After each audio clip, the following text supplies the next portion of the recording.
My name is Madeline, and I am 28 years old. Looking back, I never imagined my first generation college journey would become a battle for independence. When my ambitious parents offered to pay for my education, their strict conditions felt like golden handcuffs. I refused choosing my own path toward becoming a music therapist instead of the doctor they demanded. Now, with my beautiful baby daughter in my arms, history is repeating itself. Before I share how my parents are now trying to control my baby's future, drop a comment letting me know where you're watching from, and hit subscribe if you've ever had to choose between family expectations and your own dreams. Growing up as the daughter of immigrant parents was both a blessing and a challenge. My father James and mother Sandra came to America with nothing but dreams of building a better life. My father worked tirelessly, often juggling 3 jobs simultaneously to provide for our family. He would leave before sunrise for his job at the factory, work evening shifts at a local restaurant, and spend weekends doing landscaping work. His hands were always rough, calloused from labor, but he never complained.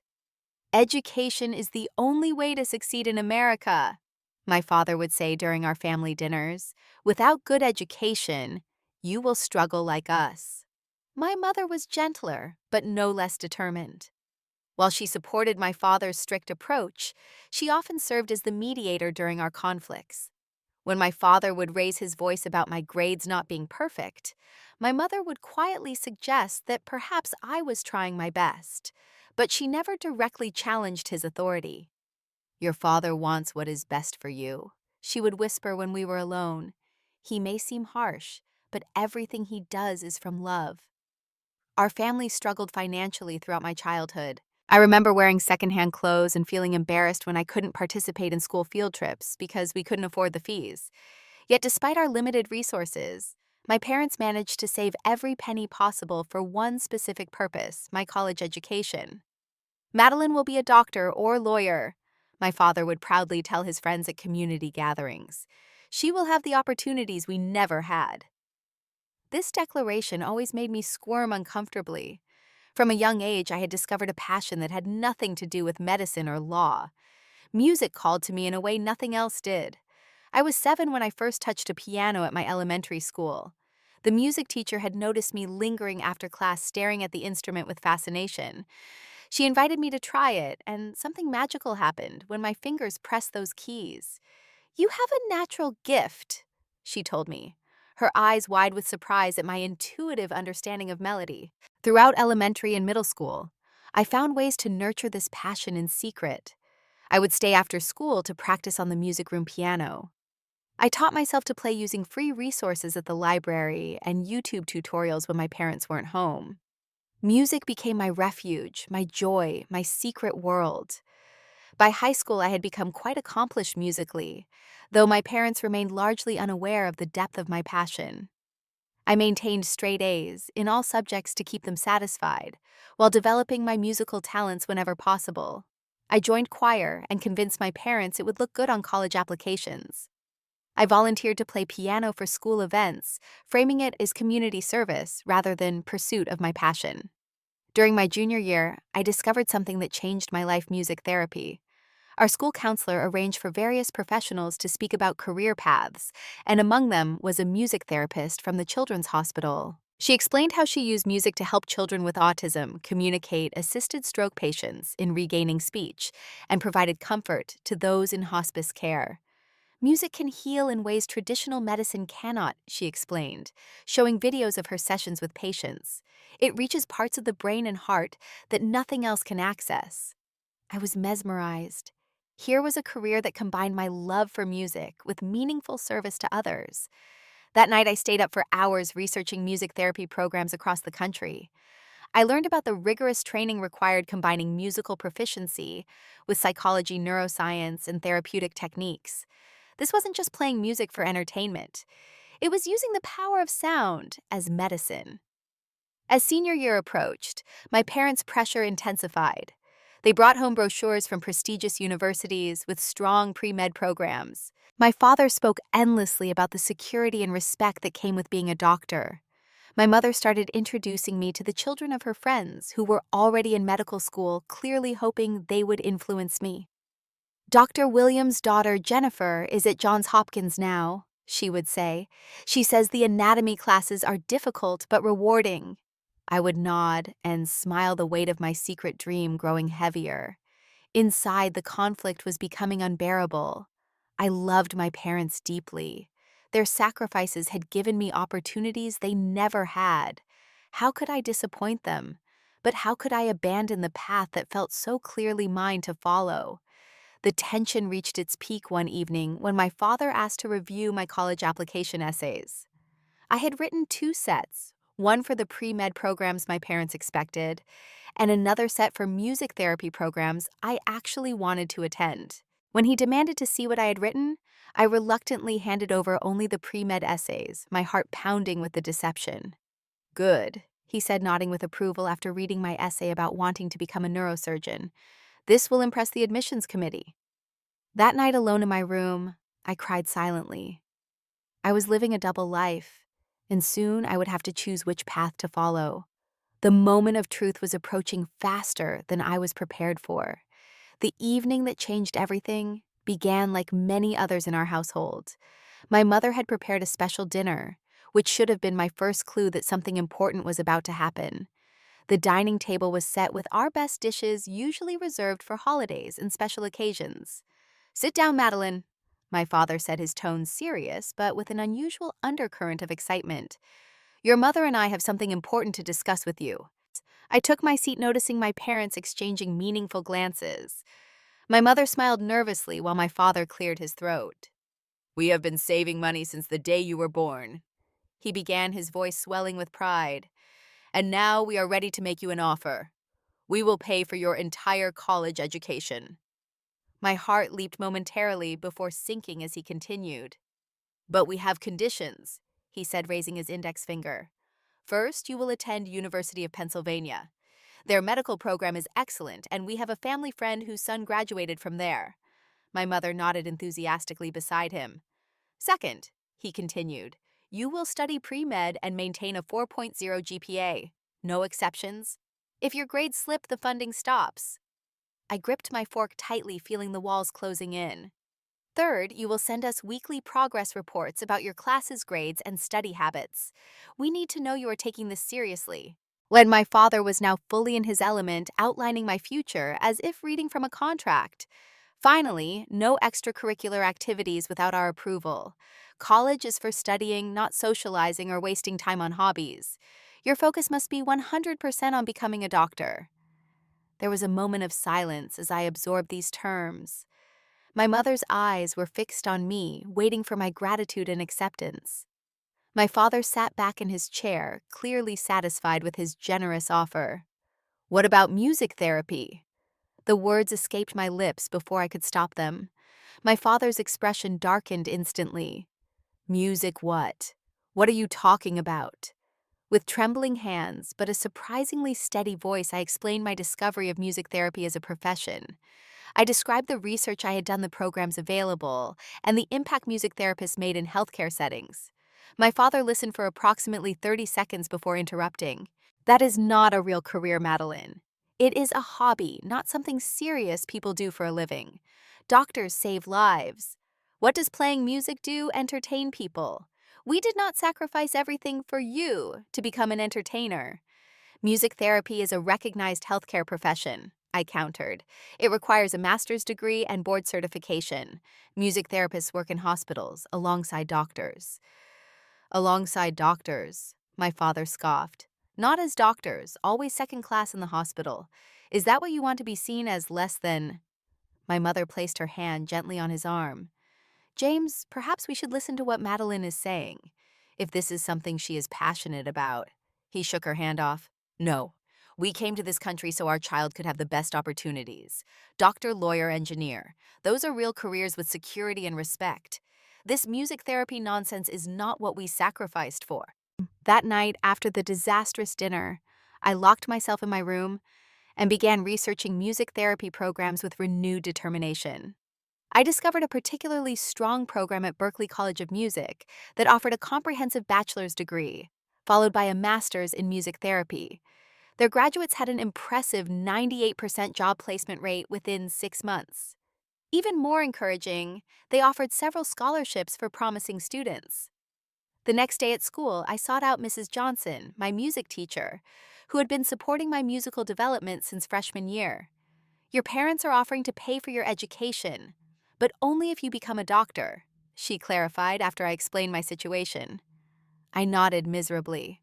Madeline, I have taught hundreds of students over the years, she said, leaning forward. Many were talented, but few have your combination of natural ability and genuine connection to music. I have watched you use music to comfort classmates during difficult times. Remember when you played for Sarah after her father passed away? That wasn't just playing an instrument, that was healing through music. You have been a music therapist without the title for years. Her words strengthened my resolve, but the practical challenges remained daunting. Without my parents' financial support, how would I afford college?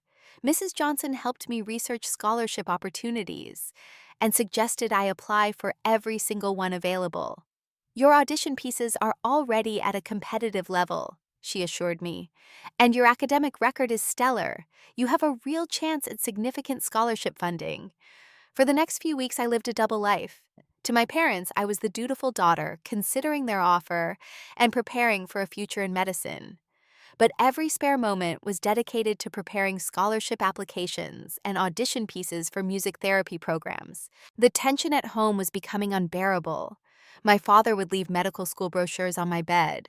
My mother would casually mention the daughter of a family friend who had just been accepted to medical school. The pressure was constant and suffocating. One night, unable to sleep, I calculated the financial reality of pursuing my own path. Even with the most optimistic scholarship estimates, I would need substantial student loans. I would graduate with debt that could take years to repay. Was my dream worth that financial burden? As dawn broke, I realized that the cost of abandoning my passion was greater than any financial debt. I would be paying with my happiness, my fulfillment, my authentic self. That was a price too steep to consider.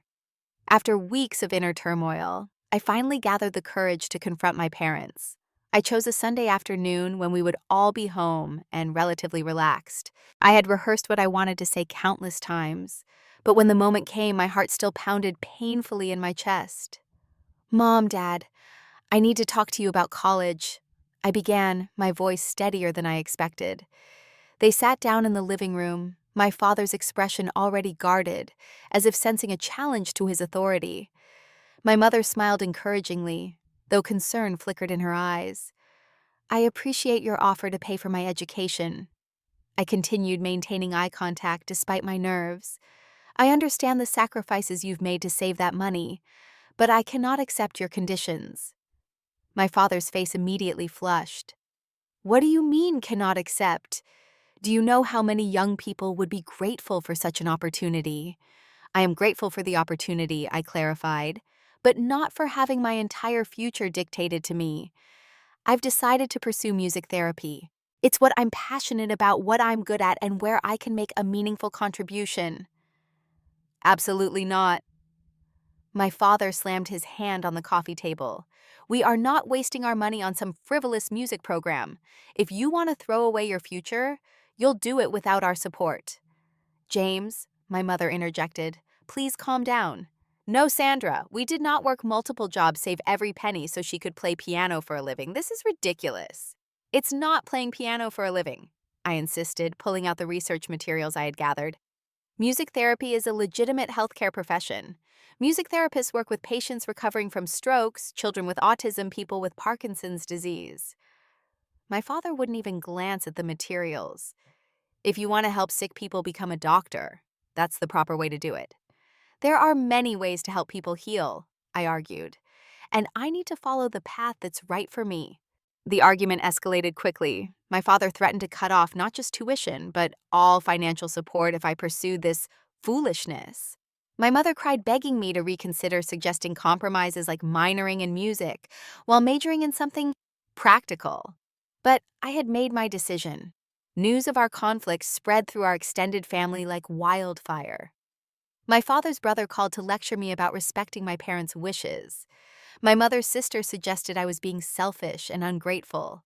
Only my cousin Tara, who had defied family expectations to become a photographer, offered support. "They'll come around eventually," she assured me. It took my parents 3 years, but now they proudly display my photography awards in their living room. With my decision made, I threw myself into securing my own financial future. I applied for every scholarship I could find, from small local grants to national competitions. I researched federal student loans and work-study programs.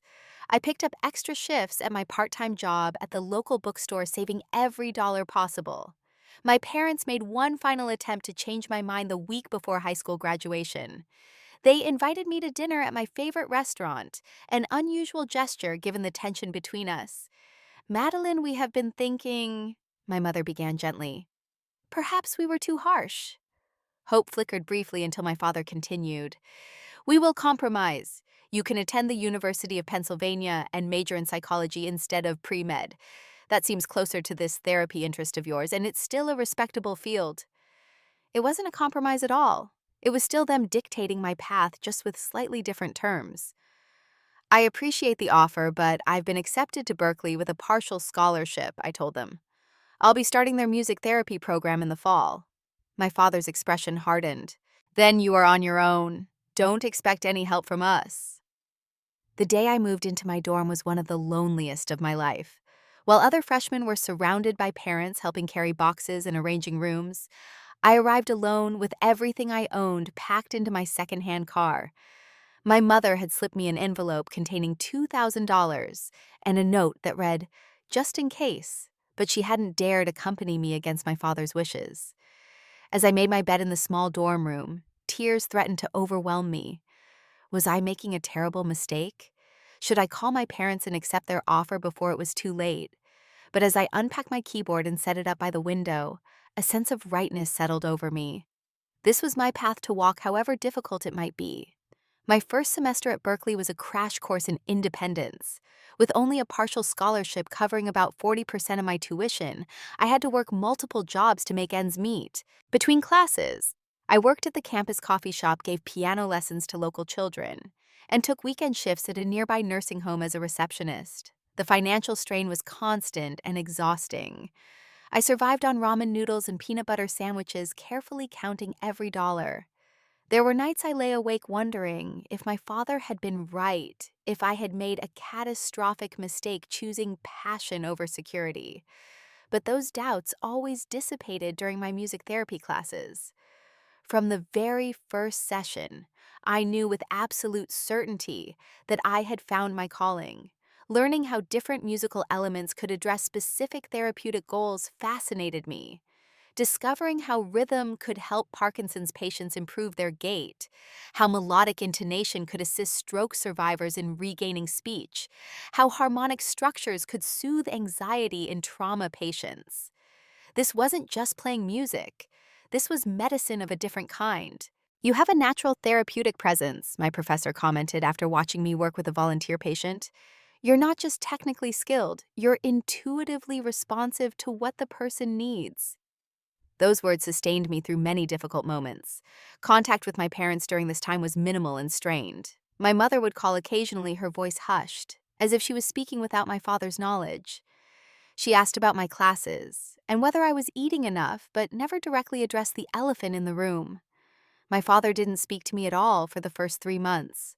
When he finally took the phone during one of my mother's calls, his only question was whether I was ready to be sensible yet.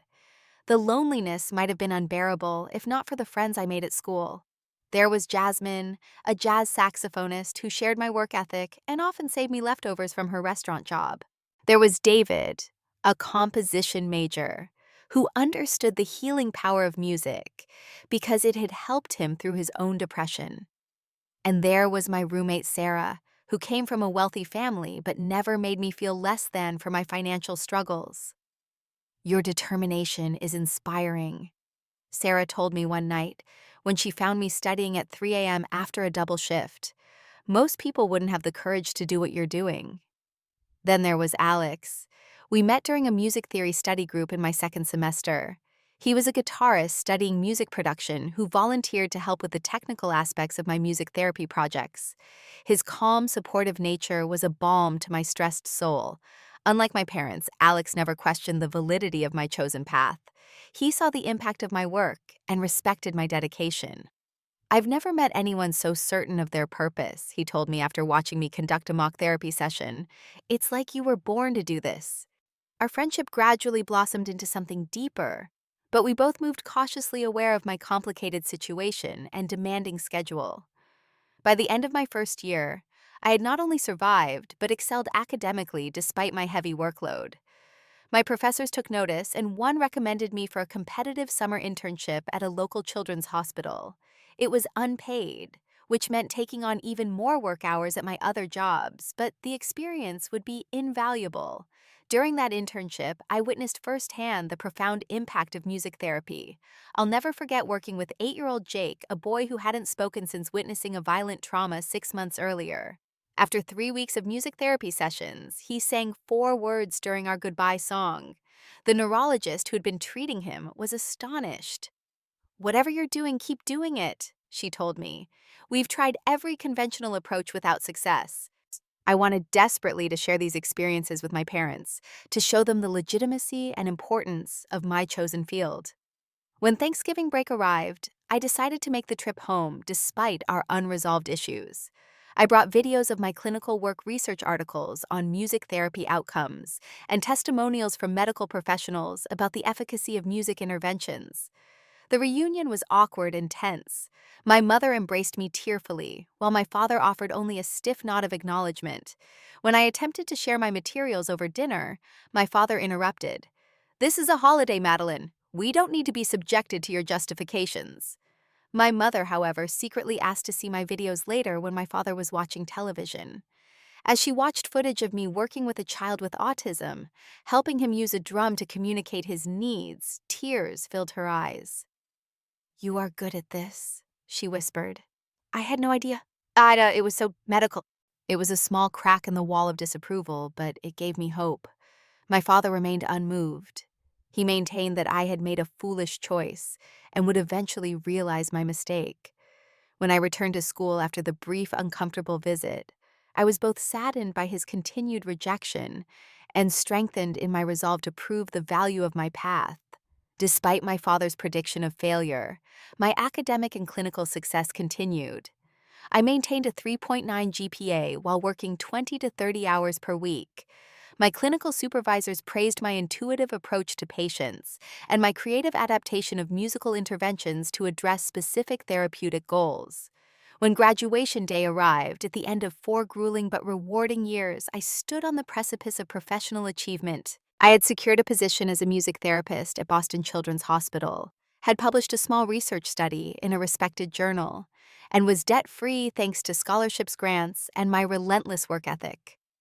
My mother called to congratulate me, but explained that my father still refused to attend the ceremony. "He's proud of you in his own way," she claimed, though I doubted the truth of her words. "He just doesn't know how to back down." I had hoped they might come, might finally see that I had succeeded on my own terms. Their absence left an empty space in the audience, but as I crossed the stage to receive my diploma, I heard cheers from Alex, my friends, and professors, who had become like family. Their support filled the void my parents had left. That evening, as Alex and I celebrated with friends, he raised a toast to Madeline, who had the courage to follow her heart and has changed lives because of it. In that moment, surrounded by people who valued me for who I truly was, I knew that while the cost of independence had been high, it had been worth every sacrifice. 4 years after graduation, my career was flourishing in ways that exceeded even my optimistic expectations. I had been promoted to lead the music therapy program at Boston Children's Hospital, supervising 3 other therapists and an intern. My innovative work combining technology with traditional music therapy techniques had gained recognition in the field, leading to invitations to present at national conferences.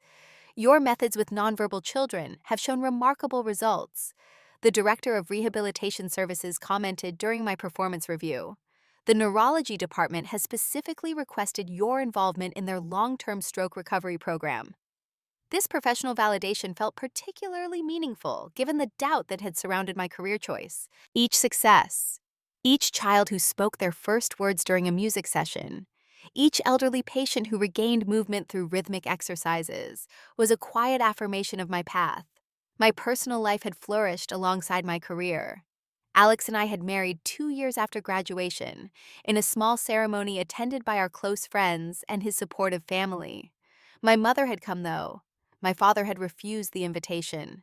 She sat in the front row, dabbing tears with a handkerchief, later embracing me with whispered apologies for my father's absence. "He still asks about you," she confided. "When he thinks I don't notice, he reads the articles about your work that I leave around the house." It was a small comfort knowing he hadn't completely closed the door, but our relationship remained fractured.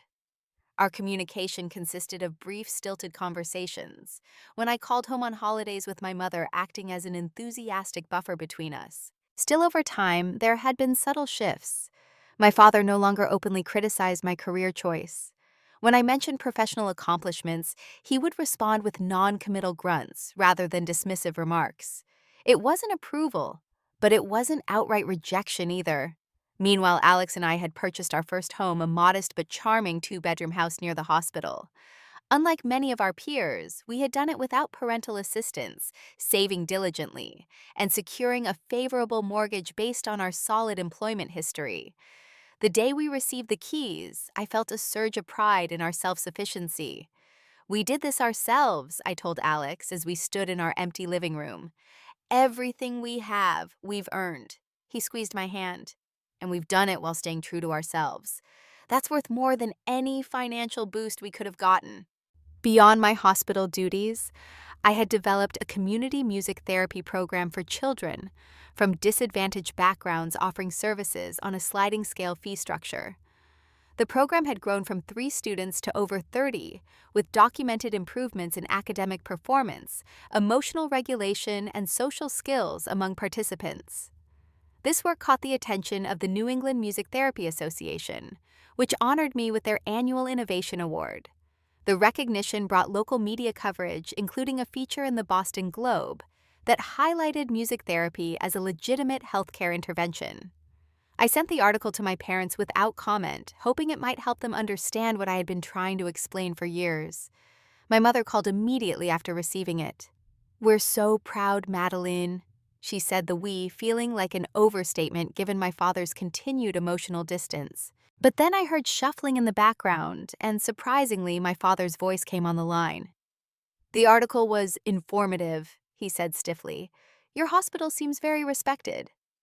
It wasn't exactly enthusiasm, but coming from him, it felt monumental. For the first time in 8 years, he had acknowledged my work without criticism. This tentative warming continued when Alex and I announced my pregnancy a few months later. My mother was ecstatic, immediately planning to knit baby blankets and research the best cribs. My father, when he took the phone, offered awkward but seemingly genuine congratulations. "A child is a blessing," he said, his voice softer than I had heard it in years. "Your mother and I will pray for a healthy baby." As my pregnancy progressed, I noticed increasingly frequent calls from my parents. My mother asked detailed questions about my health, my preparations, my birth plan. My father began to appear briefly during these calls, inquiring about my work schedule and whether I was taking it easy. There was an unfamiliar concern in his voice that both touched and confused me. Then, unexpectedly, my parents announced they wanted to visit before the baby arrived. "We'd like to help you prepare," my mother explained, "and perhaps begin to make amends." Their visit was initially awkward, but gradually warmed.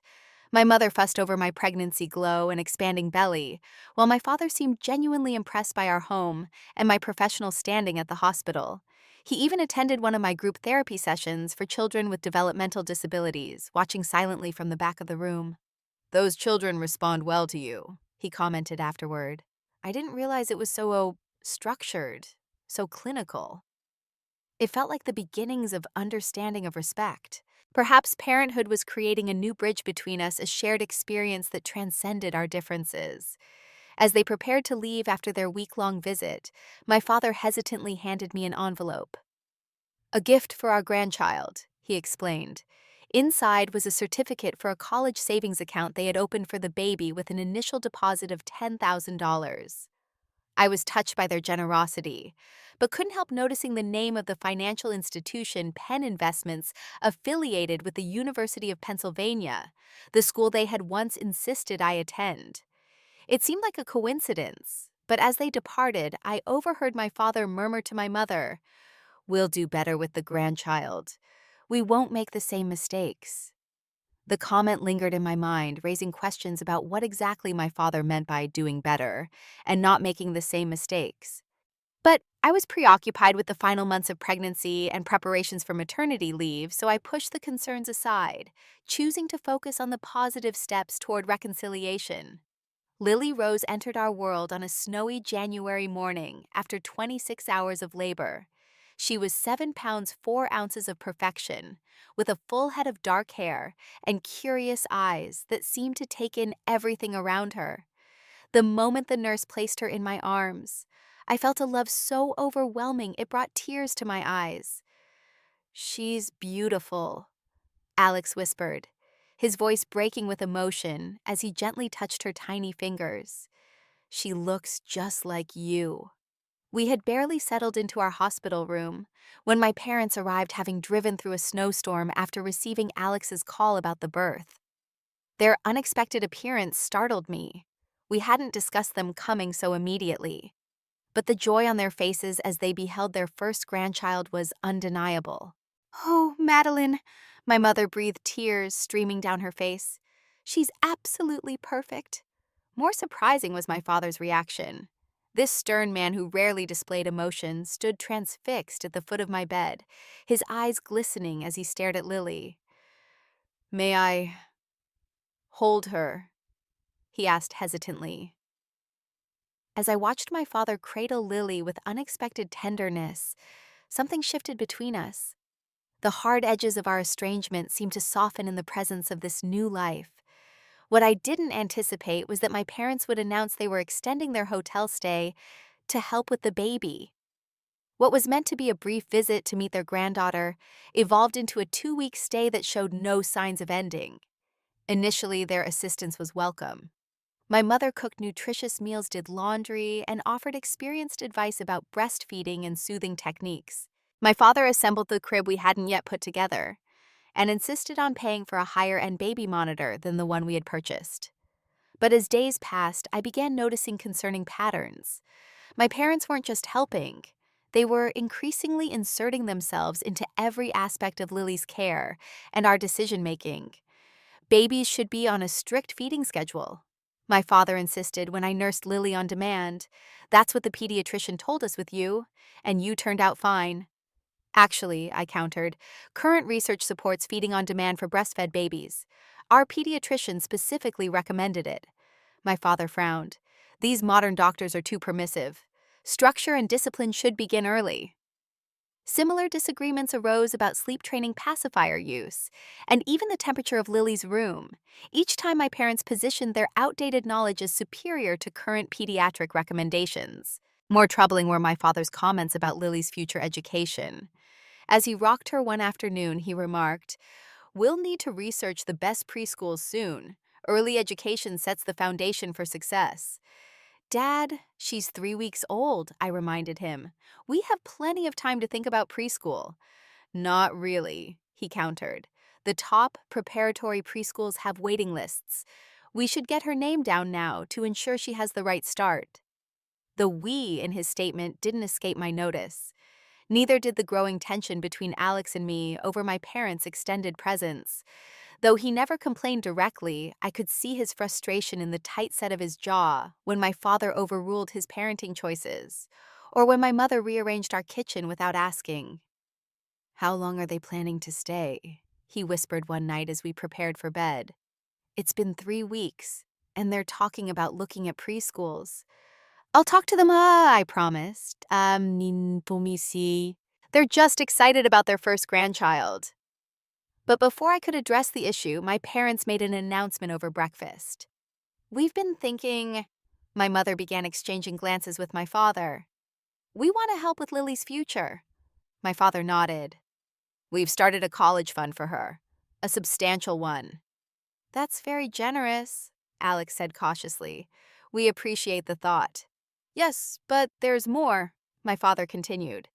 We believe Lily would benefit from the best education possible starting early. We're prepared to pay for private schooling from preschool through high school provided it's a college preparatory curriculum. The echo of my own experience sent a chill through me. That's not a decision we're ready to make right now, I said carefully. Lily is an infant. We'll need to see what kind of learner she is, what her interests are. My father waved away my concerns. Quality education is universal. The sooner she's on the right track, the better her opportunities. Later that day, I accidentally overheard a conversation between my parents in the guest room. I had gone to retrieve a burp cloth when my father's words stopped me cold. This is our second chance, Sandra, he was saying. We made mistakes with Madeline, letting her make that foolish career choice. With Lily, we can ensure she gets the proper guidance from the beginning. But James, my mother responded, Madeline seems very happy with her career, and she helps many children. She could have been a real doctor, my father insisted. Imagine the good she could have done then. We won't let Lily waste her potential on something frivolous. This time we'll be more involved from the start. I retreated silently, my heart pounding. Their financial help wasn't a gift. It was an attempt to exert control over another generation. The tension reached a breaking point when I returned from my first short day back at work. I had arranged to ease back into my schedule, gradually starting with just 3 hours, while Alex stayed with Lily. When I arrived home, I found my mother had rearranged Lily's nursery, and my father was on the phone with someone discussing educational investment options. That evening, after my parents had retired to the guest room, Alex and I had our first serious argument as parents. They're taking over our home and our parenting decisions, he whispered heatedly. This isn't healthy for any of us. They're just trying to help, I defended weakly, though I knew he was right. No, Madeline. They're trying to control Lily's future the same way they tried to control yours. And you're letting it happen. His words struck like a physical blow because they contained an uncomfortable truth. In my desire to reconcile with my parents, I was allowing them to repeat patterns that had damaged our relationship in the first place. The next morning, I entered the kitchen to find my father at the table with a thick folder labeled Lily's Education Plan. I've mapped out the optimal educational path for Lily, he announced, proudly opening the folder to reveal a detailed 18-year plan, complete with recommended schools, extracurricular activities, and summer programs, all leading to pre-med studies at, unsurprisingly, the University of Pennsylvania. By following this plan, he explained, Lily will be positioned perfectly for medical school. We'll cover all expenses, of course, provided she stays on track. It was my college offer all over again. But this time they were attempting to control my child before she could even speak. The realization hit me like a thunderbolt. If I didn't establish firm boundaries, now history would repeat itself. As I stared at my father's meticulously crafted 18-year plan for Lily, something crystallized within me. The cycle had to end here. I would not allow my daughter to become a pawn in my parents' unfulfilled ambitions as I had nearly been. Dad, Mom, we need to talk, I said, closing the folder decisively. Alex, could you join us? Alex appeared from the nursery with Lily in his arms, sensing the gravity of the moment. We all sat at the dining table, my parents looking expectant, perhaps assuming we were about to gratefully accept their educational blueprint. I appreciate everything you've done to help with Lily, I began carefully. Your love for her is obvious, and that means the world to me. My father nodded clearly, waiting for me to get to the acceptance part. But this plan, I continued tapping the folder, and your extended stay have made something clear to me. We need to establish some boundaries about Lily's upbringing. My father's expression darkened. Boundaries. We're offering her every advantage, advantages you rejected. That's exactly the point, I said, finding strength in the clarity of my conviction. You see my career choice as a rejection of your values, as a mistake. But it wasn't. I built a successful life following my passion, not someone else's blueprint. My mother reached for my hand. Madeline, we only want what's best for Lily. I know you believe that, I acknowledged. But what's best for Lily is to have parents who make decisions based on who she is, not who anyone wants her to be. Alex and I need space to be her parents without interference. This isn't interference, my father argued. This is support financial security. With conditions, I pointed out. Just like the college offer you made me, and I can't accept conditional support for Lily any more than I could accept it for myself. My father stood abruptly. So, you're rejecting our help again, after everything we've offered? No, I clarified. I'm rejecting control disguised as help. There's a difference.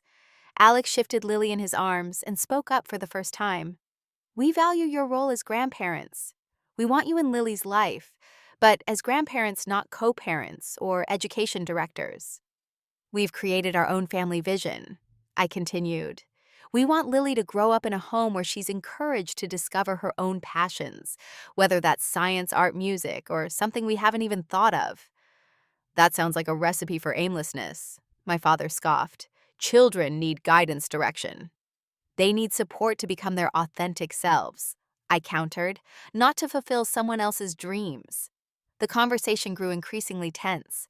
My father accused us of ingratitude and naivety about what it takes to succeed in America. My mother tried to suggest compromises that still involved my parents having significant control over educational decisions. Alex and I remained united in our position. We welcomed their love and involvement as grandparents, but the fundamental decisions about Lily's upbringing would remain ours alone. Perhaps it's time for us to go, my father finally said, his voice cold with disapproval. Perhaps it is, I agreed sadly. They packed and left that afternoon, the farewell strained and uncomfortable. My mother hugged me tearfully, whispering, "He'll come around. Just give him time."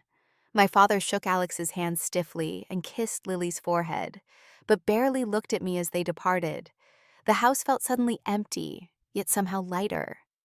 As the sound of their car faded, I sank onto the couch and burst into tears, the emotional weight of the confrontation finally hitting me.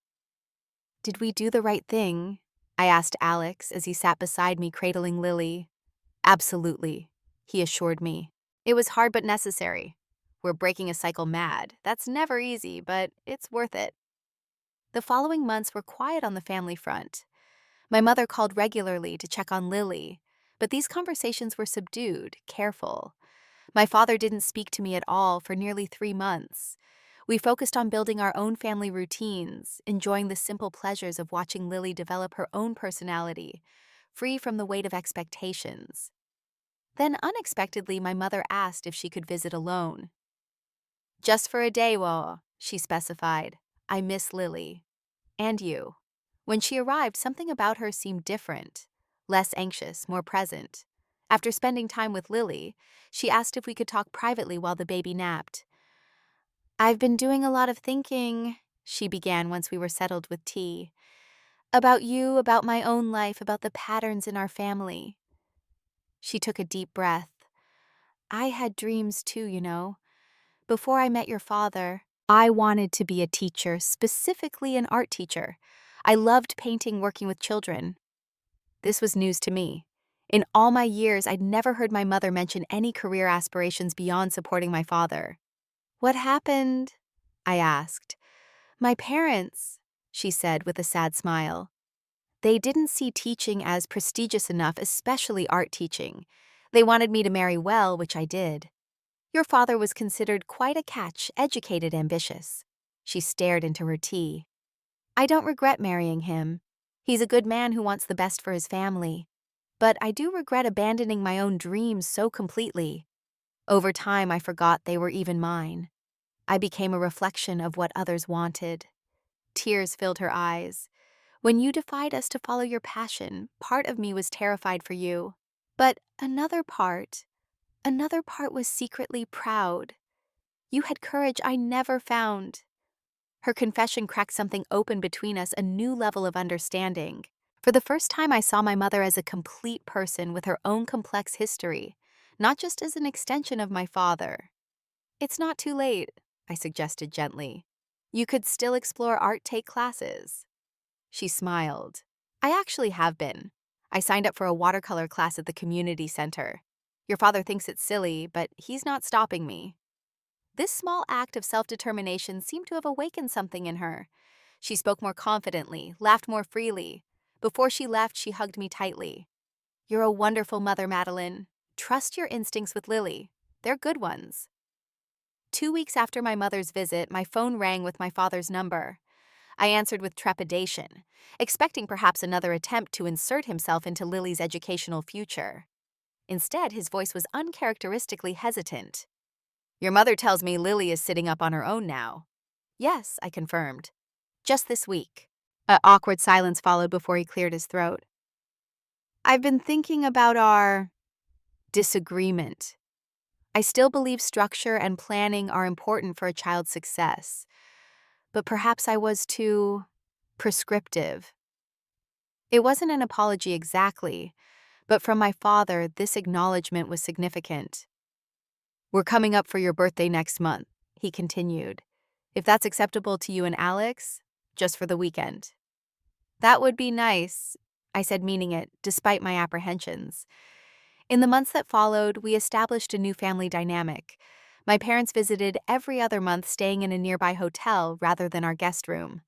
My mother continued her artistic exploration, often bringing small paintings for Lily's nursery. My father remained opinionated, but made visible efforts to offer suggestions rather than directives. Alex and I created our own family traditions that honored both our values. We started a small savings account for Lily's future education, whatever form that might take, but placed equal emphasis on experiences that would broaden her world music classes, Nature Walk's diverse playgroups. I also began therapy to process my own complex feelings about my upbringing, and to ensure I wasn't unconsciously repeating unhealthy patterns with Lily. The therapist helped me understand the concept of generational trauma, how my father's rigid expectations likely stemmed from his own immigrant experience, and the pressure he felt to succeed in America. Breaking cycles takes conscious effort, my therapist explained. You're doing the hard work of examining these patterns rather than blindly repeating them. As Lily grew, she showed natural curiosity about both music and science, delighting in the simple songs I played for her, while also being fascinated by the nature documentaries Alex enjoyed. We encouraged both interests, equally careful not to project our own preferences onto her developing mind. The real breakthrough with my father came unexpectedly when Lily was 14 months old. He and my mother were visiting, and I had to conduct a music therapy demonstration for a professional development day at the hospital. With Alex working, my parents offered to watch Lily, but my father surprisingly asked if he could observe my demonstration. I've never actually seen what you do professionally, he admitted. If that's permitted. I agreed, though nervously. The session involved working with children with various developmental challenges using music to help them develop communication skills and emotional regulation. My father sat silently at the back of the room watching as I used rhythm, melody, and movement to connect with children who struggled with traditional interactions. One little boy with severe autism who rarely engaged with therapists began mimicking the drum patterns I created, gradually extending this to verbal imitation. Afterward, my father was uncharacteristically quiet on the drive home. It wasn't until that evening, as he watched me sing Lily to sleep, that he finally spoke. What you do, he said slowly. It's not what I imagined. It's significant, real. Those children responded to you in ways I wouldn't have believed possible. He looked down at his hands. Perhaps I was wrong. About your career choice. About many things. It wasn't a grand emotional declaration. My father wasn't capable of that. But in those few words, I heard what he couldn't fully express: respect, perhaps even a hint of pride. The healing continued during a holiday gathering 6 months later. My parents, Alex's family, and a few close friends gathered at our home to celebrate Lily's second Christmas. As I played holiday songs on the piano, with Lily helping, on my lap pressing random keys with delighted giggles, I caught my father watching us with an expression I'd never seen before. Later, he pulled me aside. Your mother and I have been talking, he said. We want to offer some financial help for Lily's future. No conditions this time. Whatever she chooses to pursue, whatever you and Alex decide is best for her education. No strings attached. I studied his face, searching for signs of the old control beneath the offer, but found only sincerity. "Thank you," I said simply. "That would be a wonderful gift for her future." "We were wrong," he continued, the admission clearly difficult for him. "About trying to force you into medicine. About trying to plan Lily's life. Your mother helped me see that our job was to raise you to make good decisions, not to make all your decisions for you." He gestured toward Lily, now being entertained by Alex and my mother. "You're doing that for her, giving her roots and wings as your mother puts it." These words from the man who had once cut me off completely for choosing my own path felt like the closing of a circle. We had traveled a long, difficult road to reach this understanding. But standing there, watching my daughter play, freely secure in the knowledge that her future would be her own to shape, I knew every step of the journey had been necessary. In choosing to break free from my parents' controlling love, I hadn't just secured my own happiness, I had created space for my daughter to become whoever she was meant to be, free from the weight of predetermined expectations. And in doing so, I had somehow helped my parents grow too, especially my father, who was slowly learning that love without control was not just possible, but infinitely more powerful. True freedom, I realize, comes not just from following your own path, but from creating an environment where others can discover theirs. That was the legacy I wanted to leave for Lily, a gift more valuable than any predefined future or financial security, the freedom to become authentically herself. Have you ever had to choose between family expectations and your own dreams? I'd love to hear your stories in the comments. If this resonated with you, please hit the like button and subscribe to hear more stories about breaking generational cycles and finding your authentic path. Remember, sometimes the most loving thing you can do for yourself and future generations is to stand firm in your own truth. Thank you for listening to my journey, and may you find the courage to honor yours.